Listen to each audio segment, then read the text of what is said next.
கற்று தந்து நடத்துகிறீர், கண்டித்து உணர்த்தி போதிக்கிறீர். ஆவியானவரே, தூய ஆவியானவரே, கற்று தந்து நடத்துகிறீர், கண்டித்து உணர்த்தி போதிக்கிறீர். ஆவியானவரே, தூய ஆவியானவரே.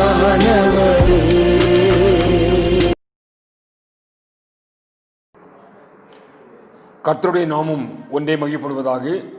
இரட்சகராகிய இயேசு கிறிஸ்துவின் இனிய நாமத்தில் உங்கள் யாவரையும் வாழ்த்துகிறேன். மீண்டுமாக வேத தியானத்திற்கு தேவன் நம்மை கொண்டு வந்த கிருபைக்காக நாம் தேவனை ஸ்தோத்திரிப்போம். கண்களை மூடி தேவன் நம்மோடு இடைப்படும்படியாக அவரை நோக்கி பார்ப்போம். எங்களை அதிகமாக நேசிக்கும் நல்ல தகப்பனே, உமது மகத்துவங்களை அறிந்து கொள்ளும்படியாக அடியார்கள் கொடுத்த ஒரு கிருபைக்காக நன்றி தகப்பனே. தேவ ஆவியானவர் எங்களோடு இடைப்பட்டு உமது மகத்துவங்களை, இரகசியங்களை நாங்கள் அறிந்து கொள்ள எங்கள் இருதயங்களை திறக்கும்படியாக ஜெபிக்கிறோம். நீர் எங்களை ஆளுகை செய்யும், வழி நடத்தும். இயேசு கிறிஸ்துவின் இனிய நாமத்தை ஜெபிக்கிறோம் ஜீவனுள்ள தகப்பனே, ஆமென். எனக்கு அருமையானவர்களே, நாம் பரலோகம் அனுப்புகிற எழுப்புதல் என்ற ஒரு முக்கியமான கருப்பொருளில் நாம் வேதத்தை தியானித்து வருகிறோம். அந்த எழுப்புதல், அந்த ராஜரிக செயலை கொண்டு வருவதற்கு நாம் 5 விதமான விசேஷித்த ஜெபங்களை செய்ய வேண்டும் என்று நாம் தியானித்தோம். இப்பொழுது அந்த ராஜரிக செயல், அந்த எழுப்புதல் நமக்கு அசாதாரணமான ஒரு 5 சுபாவங்களை நமக்குள் உருவாக்கும் என்பதை நாம் தியானித்து வருகிறோம். 5 விதமான அசாதாரண சுபாவங்கள் என்றால் நாம் எதிர்பாராத, நினைக்காத, நம்மால் முடியாத ஒரு சுபாவங்களை அந்த எழுப்புதல் கொண்டு வரும். எனவேதான் அந்த எழுப்புதலை பெற்றுக்கொள்ள வேண்டும் என்று நாம் ஜெபிக்க வேண்டும், மனம் திரும்ப வேண்டும். அந்த எழுப்புதல் வருவதற்கு மனம் திரும்புதல் அவசியம் என்று நாம் தியானித்தோம். எனக்கு அருமையானவர்களே, இந்த அசாதாரண சுபாவம் என்பதில் கடந்த வாரம் நாம் பரிசுத்தம் அடைவோம், பரிசுத்தம் என்ற தலைப்பில் நாம் தியானித்தோம். இந்த நாளில் அந்த எழுப்புதல் நம்மை பலசாலிகளாக மாற்றும். ஒரு அசாதாரணமான பலத்தை இந்த எழுப்புதல் நமக்கு கொண்டு வரும். அல்லேலூயா. எனவே இந்த பலசாலியாக நாம் எப்படி செயல்பட முடியும், நம்முடைய முற்பிதாக்கள் எப்படி செயல்பட்டார்கள் என்பதை நாம் தியானித்து அந்த எழுப்புதலுக்காக ஒரு தாகத்தை பெற்றுக்கொள்ளப் போகிறோம். ஏனென்றால் வேதம் தெளிவாக சொல்கிறது, தாகம் உள்ளவன் மேல். அப்படிப்பட்ட ஒரு எழுப்புதலை நான் காண வேண்டும், என் குடும்பம் காண வேண்டும், என் திருச்சபை காண வேண்டும், என் தேசம் காண வேண்டும் என்ற ஒரு தாகத்தை உண்டாக்குவதற்காகவே இந்த வேத தியானம். எனக்கு அருமையானவர்களே, தேவன் தம்முடைய ராஜ்யத்தை ஸ்தாபிக்க, அவருடைய ராஜ்யத்தை ஸ்தாபிக்க, விரிவுபடுத்த மிகவும் சாதாரண மனிதர்களை தெரிந்தெடுத்து அவர் வல்லமையால் நிரப்பி அவர்களை பயன்படுத்தினார் என்பதை நாம் வேத புத்தகத்தில் தியானிக்கிறோம். கிதியோன் என்ற ஒரு சாதாரண மனிதன், அவனை பராக்கிரமசாலியா என்று அழைத்து அவனை பயன்படுத்திய சம்பவம் நமக்கு தெரியும். நியாயாதிபதிகள் 6ஆம் அதிகாரம் 6-7 அதிகாரங்களில் அந்த சம்பவங்களை நாம் தியானித்திருக்கிறோம், பிரசங்கங்கள் கேட்டிருக்கிறோம். அங்கே பாருங்க, அந்த நியாயாதிபதிகள் 6ஆம் அதிகாரத்தில் 12ஆம் வசனத்தில் அவன் சாதாரணமாக அவன் என்ன பண்றான் பாருங்க. அவன் சாதாரண கோதுமையை அடித்து கொண்டு சாதாரண வேலைகளாக இருந்துகிட்டு இருக்கான். ஆனால் அவனை போய் கூப்பிட்டார் பாருங்க, பராக்கிரமசாலியை. 6:12 கர்த்தருடைய தூதனானவர் அவனுக்கு தரிசனமாகி பராக்கிரமசாலியே, கர்த்தர் உன்னோடு இருக்கிறார். சாதாரண மனிதனுக்கு கொடுத்த அழைப்பு பராக்கிரமசாலி. எனக்கு அருமையானவர்களே, இந்த கடைசி நாட்களில் நம் ஒவ்வொருவரையும் தேவன் பராக்கிரமசாலி என்று அழைக்கிறார். பராக்கிரமசாலி என்று அழைத்து கிதியோனை போல அவருடைய ராஜ்யத்தை ஸ்தாபிக்க, சாத்தானுடைய சத்ருவின் கோட்டையை தகர்த்தெறிய நம் ஒவ்வொருவரையும் பயன்படுத்த தேவன் விரும்புகிறார். அங்கே 6:12 அழைப்பு கொடுத்த உடனே நமக்கு தெரியும் அவன் என்ன சொல்ல பாருங்க. 13ஆம் வசனம் 15, என் குடும்பம் எளியது, எல்லோரும் நான் சிறியவன், உமது அற்புதங்கள் ஒன்றையும் நாங்கள் ருசிக்கவில்லை. எங்கள் பிதாக்கள் காலங்களில் நடைபெற்ற அற்புதங்களை வாசித்திருக்கிறோம், அறிந்திருக்கிறோம், எங்கள் வாழ்க்கையில ஒன்றும் நடைபெறவில்லை என்று அவன் பயப்படுறான், மறுக்கிறான், அழைப்புக்கு மறுக்கிறான். வசனம் 15 பாருங்க, என்ன சொல்ல பாருங்க, மறுப்பு இல்லையா? என் ஆண்டவரே,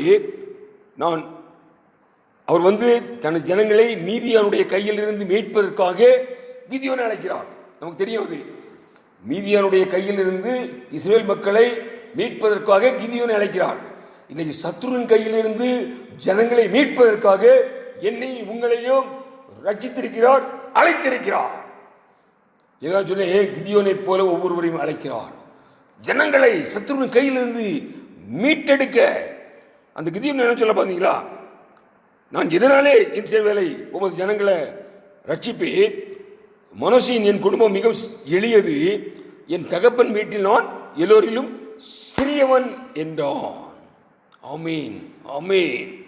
முதல்ல சொன்னா அற்புதங்கள் எங்க, நான் மிகவும் எளியவன், சிறியவன் அப்படி சொன்னான். உடனே அவர் சொன்னார் பாருங்க, எப்போ உனக்கு இருக்கிற பலத்தோட போ. 14ஆம் வசனம், உனக்கு இருக்கிற இந்த பலத்தோட போ, நீ மீதியானதை ரட்சிப்பாய் அப்படி சொல்லி உன்னை அனுப்புகிறவர் நான் அல்லவா என்றார். அப்படி சொல்லியும் பழையபடியும் மறுப்பு தெரிவிக்கிறான். அப்பதான் அவர் சொல்லாரு, நான் உன்னோடு கூட இருப்பேன். அல்லேலூயா, நான் உன்னோடு கூட இருப்பேன். மத்தேயு சுவிசேஷத்தில் அந்த பிரதான கட்டளையை உலகம் முழுவதும் சென்று ஜனங்களை சீஷராக்குங்கள் என்று சொல்லும் பொழுது என்ன சொன்னார் பார்த்தீங்களா? முடிவு பரியந்தமும் உங்களோடு இருப்பேன். ஆமென், அல்லேலூயா. கிதியோனிடம் சொன்ன அதே வார்த்தையை இன்று நம்மிடம் சொல்லுகிறார், உன்னோடு இருப்பேன். அவர் இம்மானுவேலர், முடிபரியந்தமும் உன்னோடு இருப்பேன். ஆமென், அல்லேலூயா. அப்படி அவனை உற்சாகப்படுத்தி செயல்பட இயக்கிவிட்டார். கிதியோன் செயல்பட ஆரம்பித்து விட்டார். நமக்கு தெரியும் அங்க 3200 பேர் வீரர்கள் இருக்காங்க.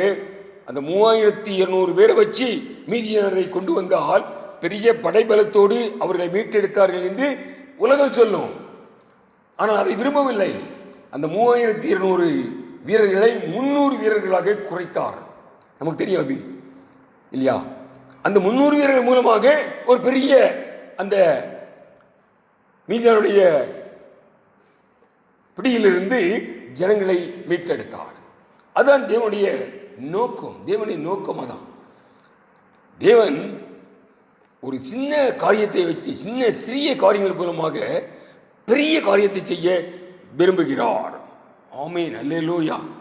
அங்க பாருங்க, அப்ப அவர் செயல்பட ஆரம்பித்த உடனே, கிதியோன் செயல்பட ஆரம்பித்த உடனே அங்க என்ன நடந்தது நமக்கு தெரியும். அங்க 6ஆம் அதிகாரம் 34ஆம் வசனத்தில், அப்பொழுது கர்த்தருடைய ஆவியானவர் கிதியோன் மேல் இறங்கினார்.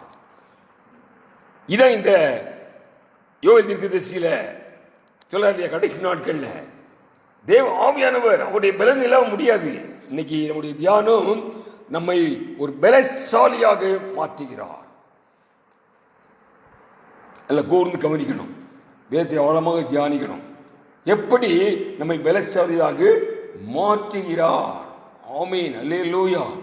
எனக்கு அருமையானவர்களே, அங்க பாருங்க 3200 வீரர்கள் இருக்காங்க. அவர்களை 300 வீரர்களாக மாற்றுகிறார் இல்லையா? அதான் தேவனுடைய திட்டம் இல்லையா?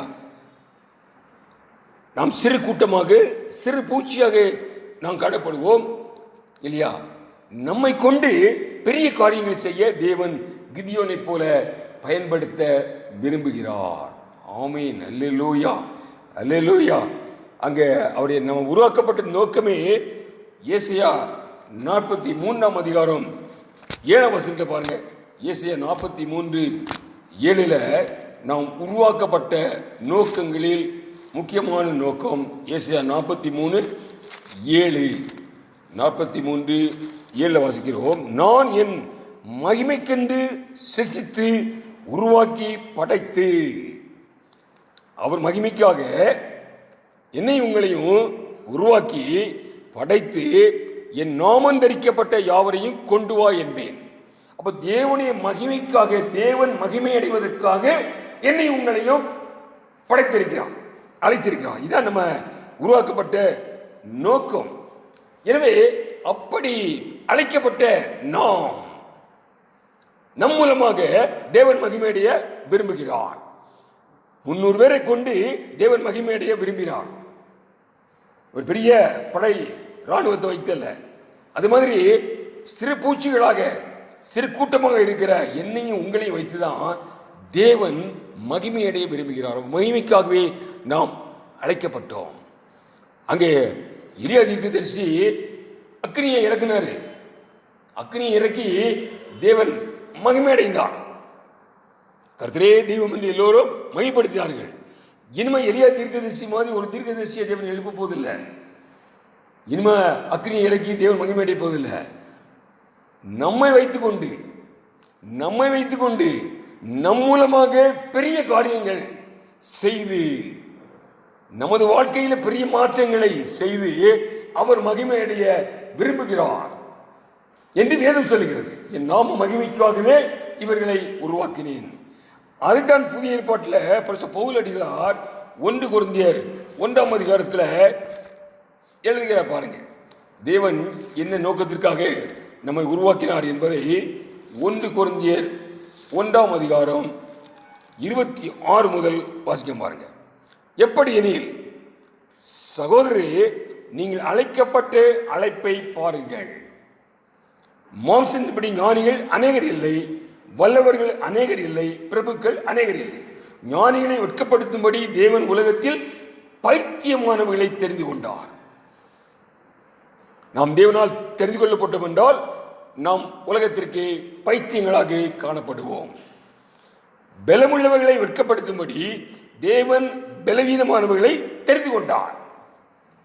தேவன் நம்மை தெரிந்து கொண்டார் என்று சொல்லுவோமானால் நாம் பலவீனர்களாக காணப்படுவோம். உள்ளவைகளை அவமாக்கும்படி உலகத்தில் இழிவானவைகளையும் அற்பமாய் எண்ணப்பட்டவைகளையும் இல்லாதவைகளையும் தேவன் தெரிந்து கொண்டார்.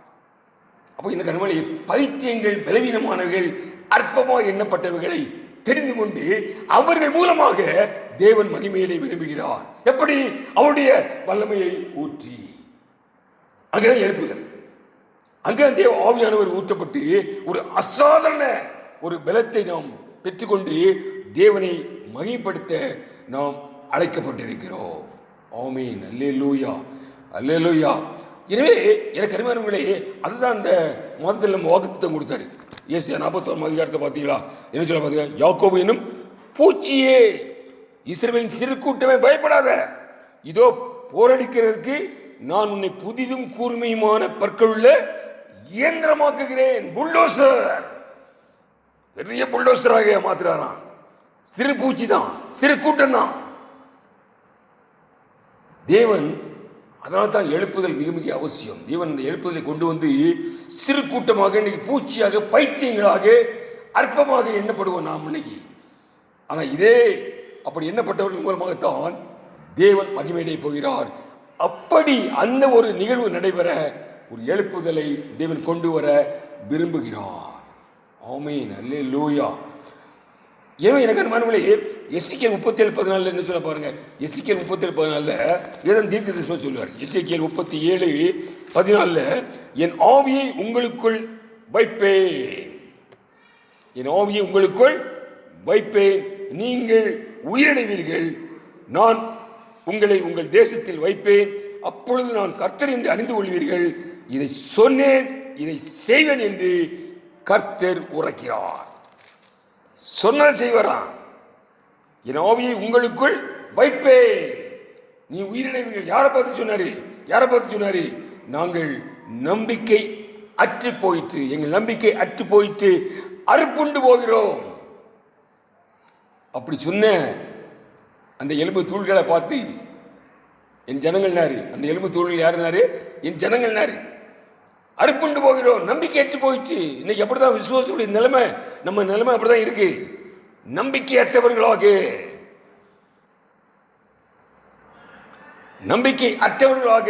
அறுப்புண்டு போய் நாம் காணப்படுகிறோம். தேவன் என்னையும் உங்களையும் பார்த்து சொல்றாரு, என் ஆவியை உங்களுக்குள் வைப்பேன், நீங்கள் உயிரடைவீர்கள். உயிரிழந்து என்ன பண்ணுவீங்களா? அவர்கள் உயிரிழந்து காலுண்டி மகா பெரிய சேனையாய் நின்றார்கள். கர்த்தருக்கு ஒரு மகா பெரிய சேனையாக என்னையும் உங்களை எழுப்புவதற்காக அவர் பின்மாரியை ஊற்றப் போகிறார். ஆமேன். அந்த கிதியோன் மேல பரிசுத்த ஆவியானவர் இறங்கினார். அவன் சாதாரண ஆளு. வீட்டில் ஒரு சிறுவன் கடைக்குட்டி அன்றாட காட்சி சொல்லலாம். சிறு குடும்பம். அவனை பராக்கிரமசாலியாக மாற்றினார். எப்படி? தேவ ஆவியானவர் ஊற்றப்பட்டு. ஆமேன், அல்லேலூயா. எனக்கு அருமானவர்களே, இந்த அசாதாரண சுபாவம் உருவாகுதுதான் எழுப்புதல். அதை இந்த காலத்தில் கொண்டு வர போகிறார். ஏன் தெரியுமா? என்னையும் உங்களையும் மகா பெரிய சேனையாக எழுப்பி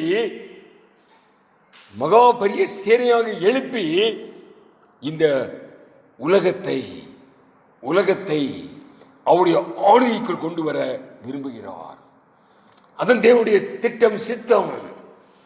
ஒருவரும் கெட்டு போகக்கூடாது, எல்லோரும் மனம் திரும்ப வேண்டும், எல்லோரும் கர்த்தரை தெய்வம் என்று அவர் பாதத்தில் விழ வேண்டும். சொல்றார் இல்லையா? முழங்கால்கள் யாவும் முடங்கும், நாங்கள் யாவும் முன்னிட்டு ஆணையிடும், அறிக்கையிடும். அப்போ எனக்கு அருமையானவர்களே, இந்த உலகத்தை கர்த்தருக்குள் கொண்டு வர, தேவனுடைய ராஜ்யத்துக்குள் கொண்டு வர, எப்படி மீதியானரை கையில் இருந்து இஸ்ரவேல் ஜனங்களை மீட்பதற்கு ஒரு கிதியோனை அழைத்து ஆவியில் பலப்படுத்தி பயன்படுத்தினாரோ, அதே மாதிரி தான் இந்த எழுப்புதல். இந்த கடைசி நாட்கள்ல என்னையும் உங்களையும் மகா பெரிய சேனையாக நாம் யுத்த சன்னத்தர்கள் என்று தியானித்தோம்.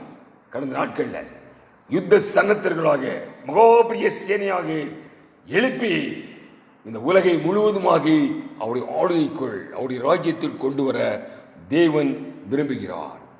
எனவே எனக்கு அருமையானவர்களே, இந்த ஒரு எழுப்புதல் நம்மை பெரிய பலசாலியாக உருவாக்கும்.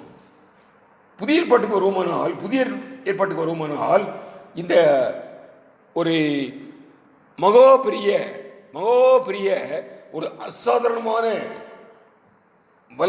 பலன் என்னதுன்னா, மாம்சீகத்தில் பலவீனமாய் இருக்கும் நம்மை பலசாலிகளாக உருவாக்குவது. முதல்ல அங்க கிதியோனை போல யுத்தத்தில் யுத்த சன்னத்தர்களாக சத்துருவின் கோட்டை தகர்த்து, சத்துருவின் முகத்திரை கிழித்து, அவன் கையில் இருந்த ஜனங்களை விடுவிப்பதற்கு கிதியோனை போல பயன்படுத்த அந்த எழுப்புதலை கொண்டு வரப் போகிறார். பரிசுத்த ஆவியை ஊட்டப் போகிறார். ஆமென், அல்லேலூயா. எனவேதான் அதற்காகத்தான் நாம் நடுக்கத்தோடும் பயத்தோடும் ஜெபம் செய்ய வேண்டும். விசேஷமான ஜெபங்கள், மனம் திரும்ப வேண்டும். ஆமென். சாதாரண நோக்கத்திற்காக தேவன் நம்மை அழைக்கல. இதோ உலகத்தான போல வாழ்வதற்கு என்னை உங்களையும் அழைக்கவில்லை. நாம் விசேஷித்தவர்கள், ஒரு விசேஷமான பணிக்கு அழைக்கப்பட்டவர்கள். 1 Peter 2:9 வாசிக்கிறோம். அவர் புண்ணியங்களை அறிவிக்கும்படியாக, ஜனங்களை அவரிடம் கொண்டு வருவதற்காக, புண்ணியங்களை அறிவிப்பதற்கு அந்த அசாதாரணமான வல்லமை நமக்கு வேண்டும். புதிய ஏற்பாட்டில் பார்த்தீங்கன்னா, மாம்சீகத்தில் உள்ள பலவீனங்களை எடுத்து பலசாலியாக மாற்றுவதற்கு தேவ ஆவியானவர் ஊற்றப்பட வேண்டும். ஆமீன், அல்லேலூயா. கொரிந்திய சபையில எல்லோரும் மனம் திரும்பி ஆண்டவர் இயேசு கிறிஸ்துவை ஏற்றுக்கொண்டார்கள். ஆனாலும் ஆனாலும் உலக வழிபாடுகளிலே அவர்கள் காணப்பட்டார்கள். உலக காரியங்களை வெறுக்கவில்லை. உலகமும் வேணும், இயேசுவும் வேணும். இன்னைக்கு கிறிஸ்தவ வட்டாரங்களில் அதான் காணப்படுகிறது. உலகத்தில் உள்ள காரியங்கள் அதை வெறுக்காமல் சபைக்குள்ள வந்துடுறோம். அந்த மனநிலைமை இல்லை. உலகத்தில் உள்ள எல்லா கேடுபாடுகளும் காணப்படுது. ஆனாலும் ஒரு ஜீவனுள்ள தேவனை ஆராதிக்கிறோம். அந்த நிலைதான் கொரிந்திய சபையில காணப்பட்டது. அதை கொஞ்சம் பார்ப்போமா? 1 கொரிந்தியர் 3ஆம் அதிகாரம் எடுங்க. பவுலடிகளார் கொரிந்திய சபையில போய் என்ன சொல்ல பாருங்க. 1 கொரிந்தியர் 3ஆம் அதிகாரத்தில் அந்த சபை மாம்சிகத்தில் இருந்தது. இன்னைக்கு சபைகள் அப்படிதான் இருக்கு, மாம்சிகத்தில் இருக்கு. வாசிப்போம் அந்த பகுதியை. 1 கொரிந்தியர் 3ஆம் அதிகாரம் முதல் 3 வசனம் வாசிக்கும் பாருங்க. மேலும் சகோதரரே, நான் உங்களை ஆவிக்குரியவர்கள் என்று எண்ணி உங்களுடனே பேசக்கூடாமல் மாம்சத்துக்குரியவர்கள் என்றும் கிறிஸ்துவுக்குள் குழந்தைகள் என்றும் எண்ணி பேச வேண்டியதாயிற்று. அவர் சபை உருவாக்கிட்டு சபையில் பயங்கரமாக வளர்ச்சியாக இருப்பாங்க. ஒரு மெச்சூர்ட் பீப்புள், கிறிஸ்துவுக்குள் வளர்ந்த பிள்ளைகளாக, சத்தியத்தில் வளர்ந்த பிள்ளைகளாக இருப்பார்கள் என்று எதிர்பார்த்து வராரு. என்ன சொல்ல பார்த்தீங்களா? சகோதரி, உங்களை ஆவிக்குரியவர்கள் என்று எண்ணி உங்களுடனே பேசக்கூடாமல் மாம்சத்துக்குரியவர்கள் என்றும் கிறிஸ்துவுக்குள் குழந்தைகள் என்றும் எண்ணி பேச வேண்டியதாயிற்று. நீங்கள் பலன் இல்லாதவர்களானதால், அந்த பரிசுத்தாவின் பலன் இல்லை, நீங்கள் பலன் இல்லாதவர்களால் உங்களுக்குள் போஜனம் கூடாமல் பாலை குடிக்க கொடுத்தேன். நல்ல சாப்பாடு போட்டால் ஜீரணமாகாது, தெளிந்த பால் தான். இன்னைக்கு சபையில் அப்படிப்பட்ட போதனை தான் கொடுக்க வேண்டியிருக்கு. குழந்தைகளுக்கு பால் கொடுக்க மாதிரி தான் இன்னும் சுவிசேஷம் சொல்லி கொண்டே இருக்க வேண்டியிருக்கு. இன்னும் சுவிசேஷம் தான் சொல்லி வேண்டியிருக்கு. கொஞ்சம் ஆழ்ந்த சத்தியத்துக்கு போனால் அது ஜீரணிக்கலை, கிரகிக்க முடியலை. அதான் சொல்ல பாருங்க. நீங்கள் பலன் இல்லாதவர்களால் உங்களுக்கு போஜனம் கொடாமல் பாலை குடிக்க கொடுத்தேன். இன்னமும் நீங்கள் மாம்சத்துக்குரியவர்களாய் இருக்கிறபடியால் இப்பொழுது உங்களுக்கு பலன் இல்லை. எனக்கு அருமானவர்களே, பலவீனர்களை பலப்படுத்ததான் அவருடைய பரிசுத்த ஆவியை, அந்த வல்லமை. இப்போ சொல்றாரு, நீங்கள் மாம்சத்துக்குரியவர்களாக இருக்கிறீங்க, பலன் அற்றவர்களாக இருக்கிறீங்க. எப்படி பலன் அற்றவர்கள்? எப்படி பலன் அற்றவர்கள்? அவங்க 3ஆம் வசனத்தில் பொறாமையும் வாக்குவாதமும் பேதங்களும் உங்களுக்குள் இருக்கிறபடியால். நம்ம அரைஞ்சு பார்ப்போம், நம்ம சபை குறித்து அரைஞ்சு பார்ப்போம். நம்ம எப்படி இருக்கும்? பொறாமை, வாக்குவாதங்கள், பேதங்கள், பிரிவினைகள் இருக்கிறபடியால் நீங்கள் மாம்சத்துக்குரியவர்களாய் இருந்து மனுஷ மார்க்கமாய் நடக்கிறீர்கள். நாம் ஆவிக்குரிய பிள்ளைகள், உலகத்திலிருந்து வேறு பிரிக்கப்பட்டவர்கள் என்று சொன்னாலும் இன்னும் மாம்ச மார்க்கமாக, மனுஷ மார்க்கமாக நடந்து கொண்டிருந்தார்கள். கொரிந்தி சபையில் அதே நிலை இன்னும் காணப்படுகிறது. சரித்திரம் மீண்டும் வருகிறது. அது மாதிரி அந்த சபைகளில் காணப்பட்ட நிலை மீண்டுமாக இப்பொழுதும் மனுஷ மார்க்கமாக சபை நடந்து கொண்டிருக்கிறது. ஆமீன். இதுதான் அவரு கண்டிச்சு பேசுறாரு இல்லையா? இந்த பலவீனங்களை மாற்றுவதற்காகத்தான், அப்போஸ்தலர் 1:8 பார்ப்போம். 1:8 என்ன பாருங்க.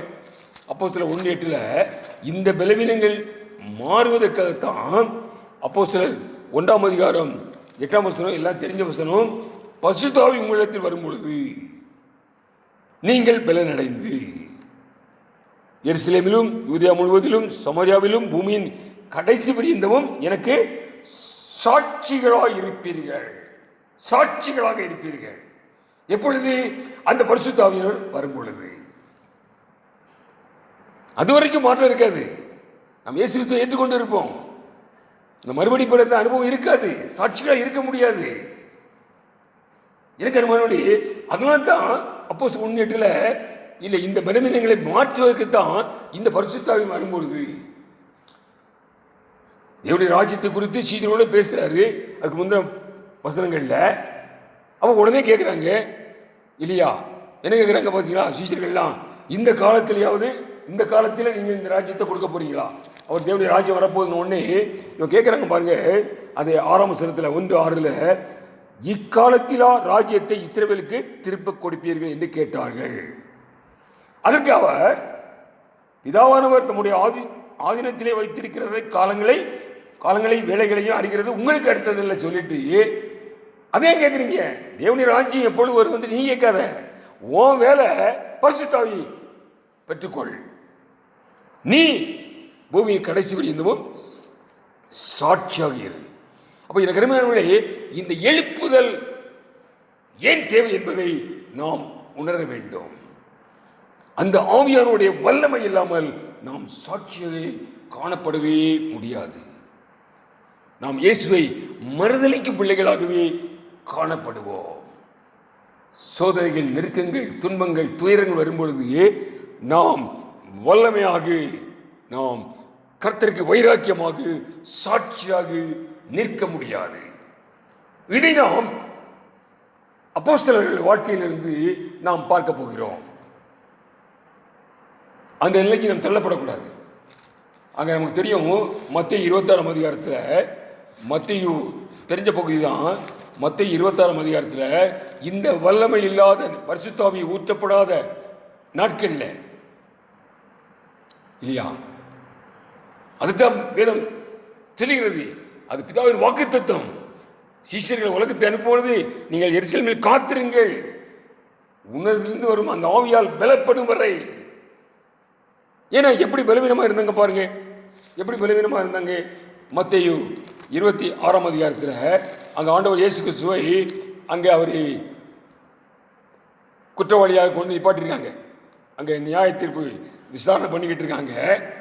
பேதுரு வெளில வந்து ஆட்கூட உட்கார வரான். அங்கே எல்லாம் தீ கொளுத்தி உட்கார்ந்துருக்காங்க, நெருப்பு கொளுத்தி உட்கார்ந்துருக்காங்க. அப்போ பேதுரு வந்து அங்கே உட்கார்றாரு. அப்போ ஒரு சாதாரண வேலைக்காரி தான். அப்போஸ்தலர் 26:69 தான் தெரியும். அப்பொழுது அந்த வேலைக்காரி ஒருத்தி பேதுருட்ட வந்து, நீயும் கலிலேயனாகிய இயேசுவோடு கூட இருந்தாய். அதுக்கு அவன் தெரியாது என்று மறுதலித்தான். யாரு? இயேசுவுக்கு நெருங்கிய சீஷன், நான் தான் முதலாவது சீஷன் என்று இயேசுவோடு கை போட்டு நடந்து அதிசயங்கள் அற்புதங்களை பார்த்த பேதுரு எனக்கு தெரியாது என்று மறுதலித்தான். பழையபடி பாருங்க, இன்னொருத்தி வந்து கேட்கிறா, இவன் இயேசுவோடு இருந்தவன் தான் சொல்றா. அப்படி இருந்தா பாருங்க, ஆணையிட்டு மறுபடியும் மறுதலித்தான். சத்தியம் பண்ணான், தெரியாது. இன்னைக்கு அப்படிதான் நம்ம மறுதலிச்சுக்கிட்டு இருக்கோம். சோதனைகள், நெருக்கங்கள் வரும்பொழுது மறுதலிச்சிரும். எனக்கு அருமானவர்களே, நம்ம வாழ்க்கையில் நடந்து கொண்டிருக்கிறது. ஏதாவது வியாதி வருது, கஷ்டம் வந்துடுது. அவர் சொல்லாரு, என் தழும்புகளால் குணமாகிறீர்கள், என் வசனத்தை அனுப்பி குணப்படுத்துகிறேன் சொல்லாரு. நானே ஆரோக்கியம் வர பண்ணுகிறேன், உனக்கு ஆரோக்கியப்படுத்துங்கிறது. ஆனா என்ன பண்றோம்? நெருக்க வரும் பொழுது விட்டு ஓடிடுறோம். அதான் மறுதளிப்பு.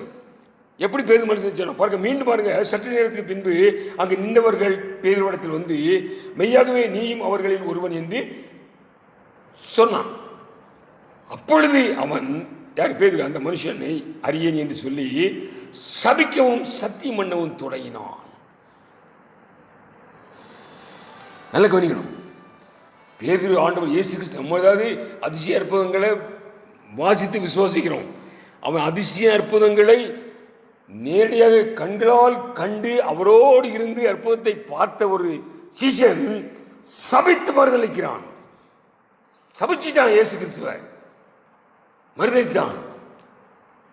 ஏன் தெரியுமா? அந்த தேவனுடைய அந்த ஆவியானவரை, அந்த வல்லமையை அவன் பெற்றுக்கொள்வதற்கு முன்பாக, அதுக்கப்புறம் தான் இந்த அவர் சொல்லாரு, நீங்கள் எருசலேமில் காத்திருங்கள், பிதாவின் வாக்குத்தத்தம். அங்க யோவேல் 2:28 சொன்ன மாதிரி, கடைசி நாட்களில் மாம்சமான யாவர் மேல் ஆவியை ஊற்றுவேன் என்று அந்த வாக்குத்தத்தம் நிறைவேற போகுதுன்னு சொன்னாரு. அதுவரை காத்திருக்கேன். அதுதான் நம்ம வாசிக்கிறோம். அப்போஸ்தலர் 2ஆம் அதிகாரத்தில் பார்க்கிறோம். அந்த பெந்தேகோஸ்து அனுபவம் ஊற்றப்பட்டார். மேல் மாடியில மழை போல் ஊற்றப்பட்டார். எல்லாம் ஃபயர் ஆகிட்டாங்க. வேகமாக பார்ப்போம். அதுக்கு பிறகு இதே பேதுரு என்ன சொல்றாரு அதை பாருங்க. ஒரு வேலைக்காரிட்ட ஒரு பெண் அவன் முன்னிலையில மறுதளித்தான். சபித்து மறுதளித்த பேதுரு இந்த பெந்தேகோஸ்தே அனுபவத்திற்கு பிறகு, நான் ஏன் இதை கொஞ்சம் அழுத்தமாக சொல்கிறேன் என்றால், ஏன் இந்த எழுப்புதல் நமது வாழ்க்கையிலே, நமது குடும்பத்திலே, சபையிலே வேண்டும் என்பதை நாம் உணர வேண்டும். ஏனென்றால் வேதம் தெளிவாக சொல்கிறது, தாகம் உள்ளவன் மேல் தண்ணீரை ஊற்றுவேன். அந்த தாகமே இல்லாம வந்து போனா அப்படிதான் போயிட்டு இருப்போம். பெயர் கிறிஸ்தவர்களாக ஏதோ வரும், கடைசி வரைக்கும் அப்படிதான் வரும். எனக்கு அருமையானவர்களே, இந்த தாகம் வேண்டும். அவருடைய வல்லமையை பெற்றுக் கொள்ள வேண்டும். அவருக்காக சேனையாக எழும்ப வேண்டும். எதையாவது ஒன்றை செய்ய வேண்டும் என்ற ஒரு மாறு வரணும்னா அவருடைய வல்லமை பெற்றுக் கொள்ள வேண்டும். அப்ப பாருங்க, அதே அந்த ஒரு பெண்மணிக்கு முன்னாலே மறுதளித்த வேலைக்காரி ஆகும். பாருங்க, அது சாதாரண பெண்ணியா, வேலைக்காரி.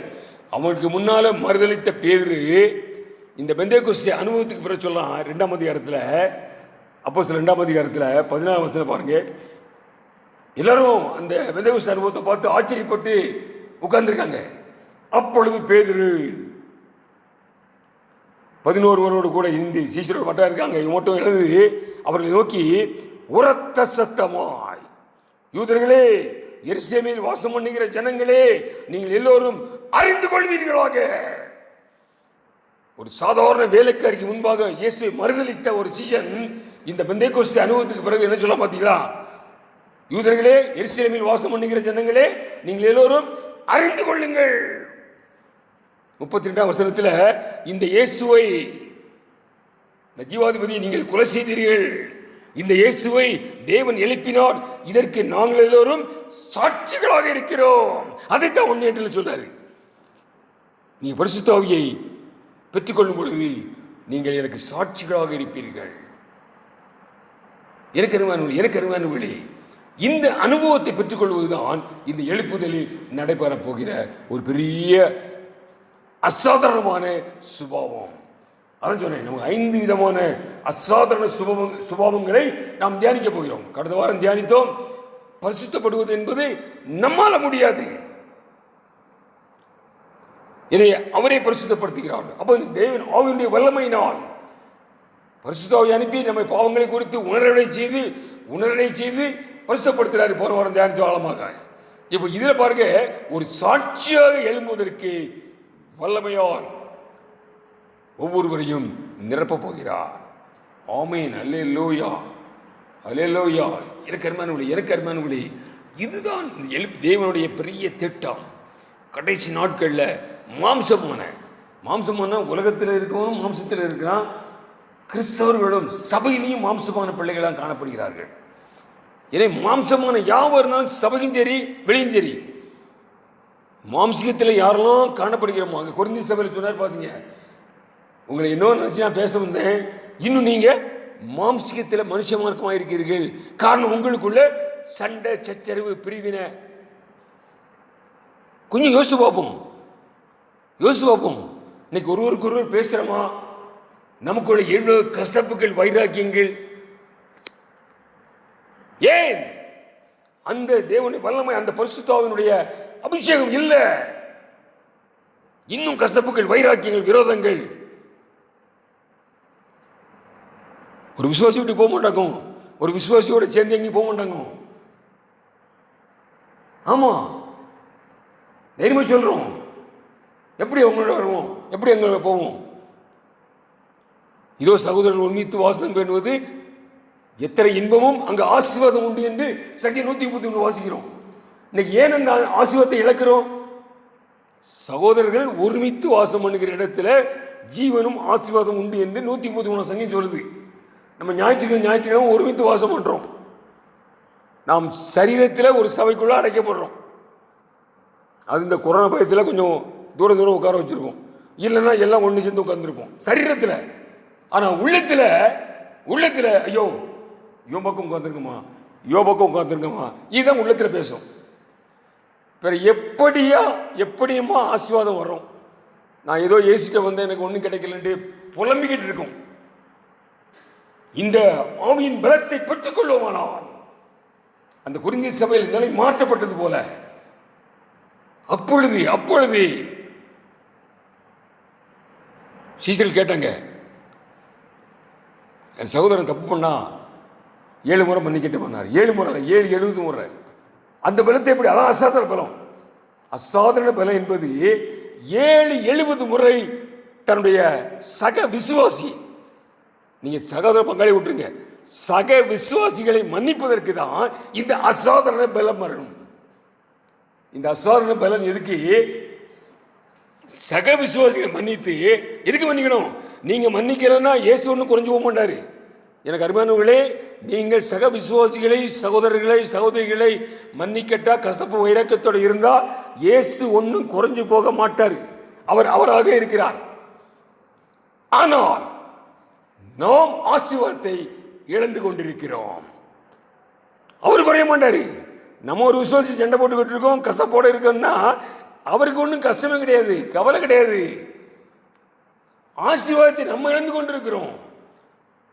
எனவேதான் எனக்கு அருமையானவர்களே, இந்த அசாதாரணமான வல்லமையை, சத்துருவையும் மன்னிக்கக்கூடிய வல்லமை, சத்துருவையும் மன்னிக்கக்கூடிய வல்லமை.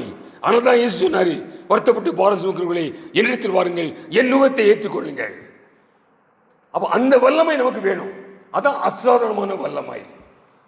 அதுதாங்க சகரியா புத்தகத்தை வாசிக்கிறோம் இல்லையா? பலத்தினால் அல்ல, பராக்கிரமத்தினால் அல்ல. சகரியா 4:6-7. சகரியா 4:6-7 பலத்தினாலும் அல்ல, பராக்கிரமத்தினால என்னுடைய ஆவியினால் ஆகும். நம்முடைய வேத அறிவோ, வேத ஞானமோ, பலமோ, பராக்கிரமோ கிடையாது. நம்ம சபைக்காக உழைக்கிறதோ, சபைக்கு கொடுக்கிற காணிக்கைகளோ, அந்த பலமோ பராக்கிரமோ ஒரு வேலை செய்யாது. அது மாம்சமா தான் இருக்கும்.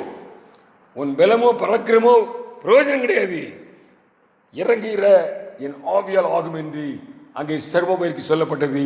அதே வார்த்தை இந்த புதிய ஏற்பாட்டில் உள்ள ஒவ்வொரு சபை விசுவாசிகளுக்கும் சர்வோபைக்கு சொல்லப்பட்ட அதே வார்த்தை இந்த சபையில் உள்ள ஒவ்வொரு கிறிஸ்தவர்களுக்கு விசுவாசிகளுக்கும் தேவன் சொல்லுகிறார். எப்போ உன் பலத்திலேயோ பராக்கிரமத்தில் அல்ல, தேவ ஆவியினால் ஆகும். அந்த தேவ ஆவியைத்தான் நான் பின்மாரியை ஊற்றுவேன் என்று தேவன் சொல்லுகிறார். அந்த பெந்தேகோஸ்து அனுபவம் அந்த நாளில் இருந்தே ஆரம்பிச்சு விட்டது இல்லையா? பழைய ஏற்பாட்டில் தேவன் ஒரு சில தேவ பிள்ளைகளை எடுத்து அந்த பரிசுத்த ஆவியினால் நிரப்பி பயன்படுத்தினாராம். புதிய ஏற்பாட்டில் எல்லோரையும் அவருடைய வல்லமையால் நிரப்பி எல்லோரும் ஆசாரியர்களாக, ராஜாக்களாக காணப்படுகிறோம். எல்லோரையும் அவருடைய வல்லமையில் நிரப்பி ஒரு மகாபெரிய சேனையை எழுப்பி இந்த உலகத்தை முழுவதுமாக ஒருவரும் கெட்டு போகாமல் எல்லோரும் பாவ மன்னிப்பை அடைந்து கொள்ளும்படியாக தேவன் நடத்த விரும்புகிறார். அந்த கடைசி நாட்களில் நானும் நீங்களும் இருந்து கொண்டிருக்கிறோம். நம்ம தியானிச்சோம், அவன் கொஞ்ச காலம் மாத்திரம் உண்டென்று அறிந்து மிகுந்த கோபத்தோடு நமக்குள், நம்ம குடும்பத்துக்குள், நம்முடைய சபைக்குள் இறங்கியிருக்கிறான். நம்ம இன்னும் நிர்விசாரமா இருக்கும், இன்னும் சண்டை சச்சரவு, கோபதாபங்கள். ஆமென், அல்லேலூயா. இது மாற வேண்டும் என்றால் ஒரு பெரிய எழுப்புதல் உங்கள் குடும்பத்தில், உங்கள் சபையில வர வேண்டும். சகரியா மூலமாக பேசிய தேவன் இன்று பேசுகிறார். உனக்கு இருக்க வேத அறிவோ, நீ கொடுக்கிற காரியங்களோ, நீ சபைக்காக செய்கிறவங்களோ ஒரு பிரயோஜனம் கிடையாது. இறங்குகிற என்னால் ஆகும். பெரிய பர்வதமே ஏமாத்திரம், செல்போவைக்கு முன்பாக சமபூமியாவாய். ஆமா, அந்த அசாதாரண வல்லமையை தான் இந்த எழுப்புதல் கொண்டு வரப்போகிறது. ஆமீன், அல்லேலூயா. அந்த அசாதாரண, அதான் பிலிப்பியர் சொல்றாரு, பவுலடிகளார் சொல்றாரு, என்னை பலப்படுத்துகிற கிறிஸ்துவினால் எல்லாவற்றையும் செய்ய பலன் உண்டு. என்னை பலப்படுத்துகிற கிறிஸ்துவினால் தான், பரிசுத்த ஆவியினால் அபிஷேகம் பண்ணப்பட்ட அந்த வல்லமையினால், கிறிஸ்து அபிஷேகம் பண்ணப்பட்டவர், என்னை பலப்படுத்துகிற கிறிஸ்துவினால், அந்த வல்லமையினால் தான் எல்லாவற்றையும் செய்ய எனக்கு பலன் உண்டு. எனவே எனக்கு அருமையானவர்களே, இந்த எழுப்புதல் என்பது, இந்த பரலோகம் அனுப்புகிற எழுப்புதல் என்பது நம்மை ஒரு அசாதாரண சுபாவத்திற்கு நம்மை தள்ளும். அதுதான் தாண்டி வருகிறோம். கடந்த வாரத்தில் நம்மளை பரிசுத்தப்படும் தேவனுக்கு ஏற்ற பரிசுத்தம் போன வாரம் தெரிச்சோம். இன்னைக்கு எல்லாம் நம்ம பரிசுத்தவங்க சொல்லிக்கிட்டு மாறுதட்டிக்கிட்டே இருக்கோம். தேவனுக்கேற்ற பரிசுத்த வேண்டும் என்றால் அந்த பரிசுத்தாவியானுடைய வல்லமை நமக்குள் இருக்கணும். இன்னைக்கு பார்க்கிறோம், ஒரு அசாதாரணமான பலசாலியாக, கர்த்தருக்கு சாட்சியாக. நீங்க ஒண்ணு கிதியோன போய் பெரிய காரியம் பண்ணலாம், சாட்சியாக நான் இயேசுவின் பிள்ளை, ஒரு சின்ன காரியம் தான் விட்டு ஓடிடுறமே. ஆமென், அல்லேலூயா. சாட்சிகளாக இருப்பதற்கு இந்த எழுப்புதல் நமக்கு தேவை. கண்களை மூடி ஜெபம் செய்வோம். ஒரு பெரிய மாபெரும் எழுப்புதல் எனக்கு, என் குடும்பத்திற்கு, என் சபைக்கு, என் சமுதாயத்துக்கு தேவை என்பதை ஆண்டவர் சமூகத்தில் நாம் மருத்துவோடு ஜெபம் செய்ய வேண்டும். நான் ஏற்கனவே சொல்லியிருக்கிறேன், 5 விதமான விசேஷ ஜெபங்கள் பாரத்தோடு, நொறுங்கிய இருதயத்தோடு, விடாப்பிடியாக, கண்ணீரோடு, தேவனோடு இடைப்பட்டு, நேரடியாக இடைப்பட்டு விடாப்பிடியாக ஜெபிக்க வேண்டும் என்று தியானித்தோம். எனக்கு அருமையானவர்களே, அப்படிப்பட்ட ஒரு ஜெபத்தின் மூலமாக இந்த அசாதாரண சுபாவங்களை நாம் இந்த கடைசி நாட்களில் பெற்றுக்கொண்டோமானால் ஒரு மணவாளனுக்கு ஏற்ற மணவாட்டியாக நாம் மாறிக்கொண்டு வருவோம். மகிமை மேல் மகிமை அடைந்து, அப்படியே இருக்கக்கூடாது, மகிமை மேல் மகிமை அடைந்து மருவப்பட வேண்டும் என்றால் நாம் தியானித்தோம் 2 கொரிந்தியர் 3:18 கர்த்தரால், ஆவியாய் இருக்கிற கர்த்தரால். அப்போ ஆவியாய் இருக்கிற கர்த்தரால் தான் இந்த அசாதாரண வல்லமையை நாம் அடைய முடியும். ஆண்டவரே, அதை எழுப்புதலை எங்களுக்கு தாரும் என்று கேட்போமா? எல்லாம் கண்களை மூடி தேவனை நோக்கி பார்ப்போம். எங்களை அதிகமாக நேசிக்கும் நல்ல தகப்பனே, ஒரு கிதியோனை அழைத்தது போல பராக்கிரமசாலியை என்று எங்களை அழைப்பதற்காக நன்றி தகப்பனே. நாங்கள் உலகத்தில் அற்பமாக எண்ணப்பட்டவர்களாக காணப்படுகிறோம், பைத்தியங்களாக, ஒன்றும் இல்லாதவர்களாக காணப்படுகிறோம். ஆனாலும் உமது பார்வையில் உம்முடைய சேனையில் ஒருவராக, யுத்த சன்னத்தராக காணப்படுகிறோம். அதற்கு எங்களை நீ பலப்படுத்த ஆண்டவரே. எங்கள் பலத்திலேயோ பராக்கிரமத்திலேயோ ஒன்றும் முடியாதப்பா. இறங்குகிற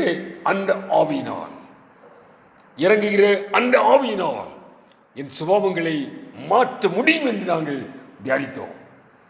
எங்களை மாற்றும், எங்களை எடுத்து பயன்படுத்தும். இயேசு கிறிஸ்துவின் நாமத்தில் ஜெபிக்கிறோம் ஜீவன தகப்பனே, ஆமென்.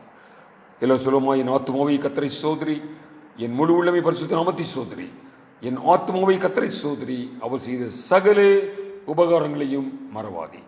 நம்முடைய கர்த்தராகிய இயேசு கிறிஸ்துவின் கிருபையும், பிதாவாகிய தேவனுடைய அன்பும், பரிசுத்தாவின் ஐக்கியமும் நம் அனைவரோடு சதா காலங்களிலும் நிறைவாக நிலையாக இருப்பதாக. ஆமென். கர்த்தர் உங்களை ஆசீர்வதிப்பார்.